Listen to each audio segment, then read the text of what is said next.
असल भाजपा जो है वो नहीं चाहती कि पिछड़ों को उनका अधिकार मिले। ये राजनीतिक दबाव में ये यहाँ का जो आरक्षण है महिला के लिए किया गया, लेकिन हम तो महिलाओं का सम्मान करते हैं। हम तो चाहते हैं कि महिला बने।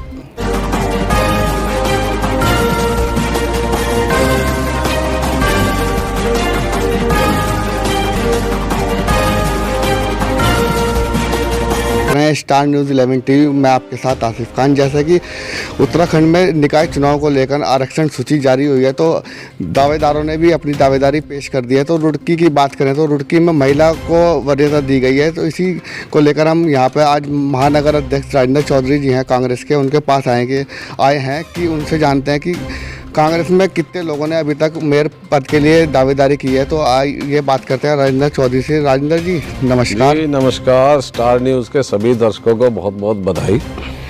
जी राजेंद्र जी, जैसे कि ये महिला सीट हुई है रुड़की नगर निगम की, तो अभी तक के कितने उम्मीदवारों ने अभी तक के दावेदारी की है, आवेदन किया है आपके पास? हमारे पास मेयर पद के लिए 3 लोगों ने दावेदारी की अभी तक, और 16-17 लोगों ने पार्षद के लिए किया। चूँकि हमारे यहाँ कोई आवेदन की प्रक्रिया अभी शुरू नहीं हुई थी। हमारे जो जिला प्रभारी हैं माननीय प्रकाश जोशी जी थे पहले, फिर बाद में पूर्व मंत्री शूरवीर सिंह सजवान जी हुए, तो उन्होंने आवेदन के लिए अभी कोई ऐसा टाइम स्लॉट तय नहीं किया था। लेकिन परसों माननीय सजवान जी ने और प्रदेश अध्यक्ष जी ने कहा कि आप आवेदन लेना शुरू कीजिए।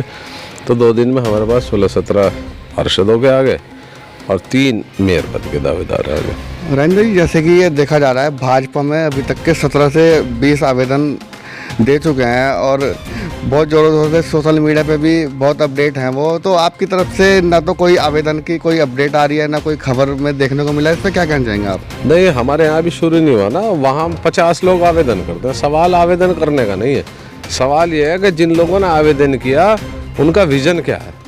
जिन लोगों ने आवेदन किया वहाँ वो बतावा ना उन्होंने समाज के लिए किया क्या, पार्टी के लिए क्या किया, रुड़की की जनता के लिए क्या किया, रुड़की के जल भराव के लिए क्या किया, रुड़की में बिजली कटौती हो रही थी उसके लिए क्या किया, सोलानी पुल का जो सोलानी नदी का जो पुल टूटा पड़ा है उसके लिए उन्होंने क्या प्रयास किया।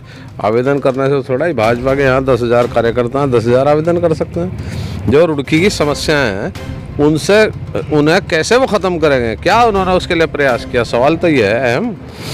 आप भाजपा के प्रयास की बात कर रहे हैं, तो आपके द्वारा क्या क्या प्रयास किए गए हैं और आगे क्या प्रयास रहेंगे कि जनता आपका कांग्रेस पार्टी का मेयर चुने? देखो भाई, हमने सबसे ज़्यादा आवाज़ उठाई सोलानी नदी के पुल के लिए। उसका निर्माण होना चाहिए। करीबन 10,000 बच्चे, महिलाएं, डेली पैसेंजर वो परेशान हो रहे हैं। स्कूल के बच्चे 2-2, 2.5 घंटे एक्स्ट्रा लग रहे हैं उनके, परेशान हो रहे हैं। वो आवाज़ हमने उठाई। रपटा बनाने की हमने उठाई थी, जो कि ख़राब रपटा बना, उसके खिलाफ भी हमने उठाई। यहाँ पानी की सप्लाई नहीं हो रही, उसकी आवाज़ हमने उठाई। बिजली कटौती हो रही थी, उसके खिलाफ हम बोले। रुड़की में जल भराव हो रहा था, एडीबी की परियोजना से लोगों को नुकसान हो रहा था, एडीबी के भ्रष्टाचार के खिलाफ हमने आवाज़ उठाई। रुड़की में तमाम सड़कें टूटी पड़ी थी, उसकी आवाज़ हमने उठाई, धरना प्रदर्शन किया, जिसके बाद जो सड़कें बनने शुरू हुई। आज़ाद नगर पुलिया से शिवपुरम और आगे तक की जो सड़क थी मनियाला रोड तक की, उसकी आवाज़ हमने उठाई। खंजरपुर सेंट्रल स्कूल की जो रोड थी उसकी आवाज़ हमने उठाई। जीआईसी डीएवी से लेके राणा चौक तक की आवाज़ हमने उठाई। नेहरू स्टेडियम के सामने सड़क टूटी पड़ी थी, उसकी आवाज़ हमने उठाई। सारे सीवरेज के जो हमारे ये वो थे गड्ढे, उनकी आवाज़ हमने उठाई। जो इनके सीवरेज के चैम्बर थे सब टूटे पड़े थे, उनकी आवाज़ हमने उठाई। पुलिया बनाने की आवाज़ हम उठा रहे, जल भराव की आवाज़ हम उठा रहे, बिजली कटौती की आवाज़ हम उठा रहे, हाउस टैक्स ज़्यादा हो गया उसकी आवाज़ हम उठा रहे, बिजली के रेट ज़्यादा हो रहे उसकी आवाज़ हम उठा रहे। भाजपा के किस आदमी ने प्रयास किया इन समस्याओं के निराकरण के लिए? HRDA में अंधाधुंध लूट हो रही, उसके खिलाफ हम बोल रहे। इसमें नगर निगम में भ्रष्टाचार हो रहा, हम बोल रहे। पार्षद और बोर्ड तो कुछ नहीं बोल रहा। राजेंद्र जी, जैसे कि देखा गया है अब तक के नगर निगम रुड़की का पहले चेयरमैन भी रहे हैं, इतिहास रहा है कि अब तक पार्टी से कैंडिडेट नहीं जीत पाए, निर्दलीय जीते जाते हैं, जीत कर गए हैं और वो कभी भाजपा में चले जाते हैं, कभी कांग्रेस में गए हैं। तो वो जो विकास है, विकास कार्यों में कहीं ना कहीं देखा गया है कि विकास नहीं हो पाया उस तरह का जिस तरह का रुड़की का विकास होना चाहिए था। हाँ, मैं आपकी बात से सहमत हूँ। जनता ने हमेशा रुड़की में उस निर्दलीय प्रत्याशी को चुना, एक आध एक्सेप्शन को छोड़कर, जिन्होंने रुड़की की समस्याओं की आवाज़ उठाई। पार्टियों ने उन्हें टिकट नहीं दिया, वो निर्दलीय लड़े, जीत गए। इस बार भाजपा में जो लोग हैं उनमें से किसी ने जनहित की कोई आवाज़ उठाई नहीं, इसलिए ना तो वो निर्दलीय जीतने के, ना भाजपा के बैनर पर जीतने के। कांग्रेस के जितने दावेदार हैं उन्होंने सब लोगों ने रुड़की की आम जनता की आवाज़ उठाई। उन्होंने पुल की आवाज़ उठाई, पीने के पानी की आवाज़ उठाई, जल भराव की आवाज़ उठाई, टूटी सड़कों की आवाज़ उठाई, स्ट्रीट लाइट चालू हो उनकी आवाज़ उठाई, ट्रैफिक लाइट शुरू हो, उस ट्रैफिक सिग्नल शुरू हो उसकी आवाज़ उठाई। जो जनता के हित से जुड़ी हुई जितनी भी बातें थी उनकी आवाज़ कांग्रेस के उम्मीदवारों ने उठाई। राजेंद्र जी, क्या आपका कहना यह है कि इस बार कांग्रेस इस रिकॉर्ड को तोड़ देगी? 100% इस बार देखो, इस चुनाव से रुड़की के विकास की बात होगी। ना तो इससे राज्य की सरकार पर कोई प्रभाव पड़ रहा, ना केंद्र की सरकार से प्रभाव पड़ रहा। ये तो जो यहाँ कमज़ोर नेतृत्व रहा, बोर्ड कमज़ोर रहा, उसे अच्छा करने की, रुड़की शहर को एक सुंदर शहर बनाने की, रुड़की शहर में सारी सुविधाएं उपलब्ध कराने की। जब रुड़की के नागरिक ईमानदारी से टैक्स दे रहे हैं तो उन्हें सुविधा क्यों नहीं मिल रही? मेरा एक छोटा सा सवाल है। और मैं आपके चैनल के माध्यम से रुड़की की सम्मानित जनता से एक अनुरोध करता हूं कि कांग्रेस के प्रत्याशी को जिताएं, और एक उन्हें वायदा करता हूं, हमारा प्रत्याशी आपकी कसौटी पर खरा उतरेगा, और नहीं अगर उसने काम किया तो सबसे पहला विरोध करने वाला व्यक्ति मैं हूँगा। राजेंद्र जी, जैसे कि ये महिला सीट हुई है यहाँ पे आरक्षण में, भाई महिला पुरुष हम जो है उनमें भेद नहीं मानते।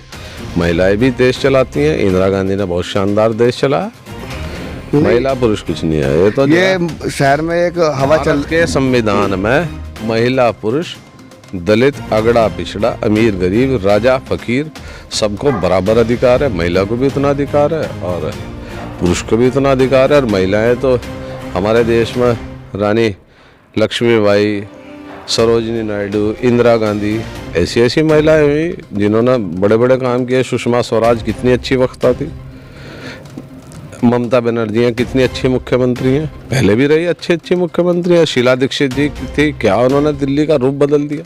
मेरा कहने का तो आदमी से बेहतर काम कर सकती है, ऐसा मैं मानता हूँ। मेरा कहने का ये नहीं था कि शहर में एक हवा चल रही है कि ये जो महिला सीट हुई है पहले ओबीसी और थी, कि ये पैसों के बल पर हुई है, और इसमें क्या कहेंगे आप? हाँ, वो दरअसल भाजपा जो है वो नहीं चाहती कि पिछड़ों को उनका अधिकार मिले।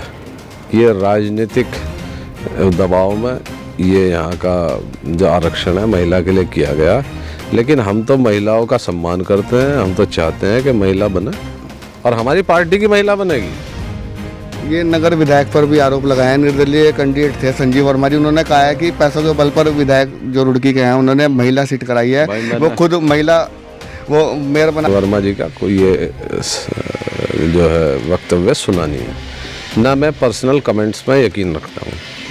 किस तरह का मेयर का चुनना चाहेगी जनता रुड़की की जनता कांग्रेस के योग्य उम्मीदवार को वोट देगी।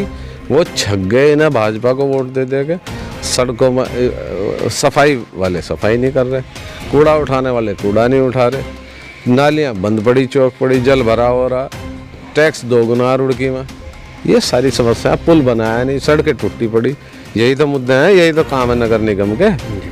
यहाँ तो नगर निगम में अपनी कसौटी पर खरा नहीं उतरा नगर निगम। तो ये थे राजेंद्र सिंह चौधरी जी हमारे साथ, जिन्होंने साफ तौर पर कहा है कि जो रुड़की क्षेत्र की जनता है कांग्रेस के योग्य उम्मीदवार को चुनेगी। तो इसी तरह की खबर के लिए जुड़े रहिए स्टार न्यूज़ 11 टीवी पर। मैं आपके साथ आसिफ खान रुड़की से।